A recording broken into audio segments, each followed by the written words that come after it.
मी गोष्ट सादर करणार आहे. आरुडीची गुरुभक्ती. एक दिवस असंच आरुडी असं शिकत होता आणि एक दिवस असे आकाशात ढग आले आणि थोड्या वेळाने पाऊस जोरदार सुरू झाला. पावसाचा जोर इतका होता की 2 दिवसापूर्वीच सगळ्या विद्यार्थ्यांनी शेतीला पाणी जाऊ दे म्हणून अख्खा बांध घातलेला. तो बांध फुटला आणि जो बांध फुटलेला त्याच्यामधून पाणी यायला लागलं. हळूहळू पाणी त्यांच्या आश्रमात जाऊ लागलं.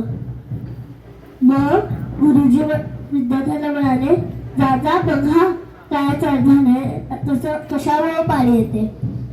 आणि सगळी मुलं जातात, बघतात. आरुडी पण जातो. तो त्या बघत आश्रमापासून लांब जातो आणि तो जिथं बाळ घेतलेला तिथे पोचतो आणि तिथे बघतो की काय तो बाळ फुटलेला आणि सगळं पाणी येत होतं. त्यांनी दगडं टाकून खूप प्रयत्न केला पण पाणी काय थांबलेला. मग आरुडीला एक युक्ती सुचली. तो स्वतः बांधाच्या इथे आडवा झाला आणि मग सगळी मुलं परत गुरुजीकडे आली आरुडी सोडून आणि मग त्यांनी त्याची दिनचर्या सुरू केली. जेवले आणि आपापल्या कोठीत जाऊन झोपले.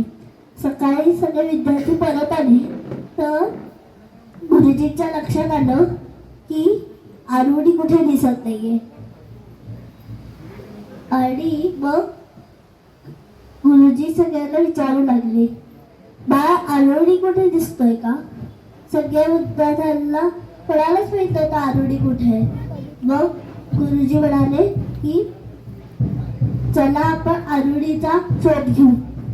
असं म्हणत सगळे त्या बांधापाशी पोचले आणि तो आरुडी तिथे बांधाच्या इथे दिसला आणि मग इतका खड्डी आडवा पडलेला आरुडी खूप बोलत झालेला. मग त्यांनी आरुडीला उठवलं आणि आपल्या पोटाशी झालं आणि आरुडीला पोटाशी धरलं आणि त्याच्याशी म्हणलं की तू असं का केलंस.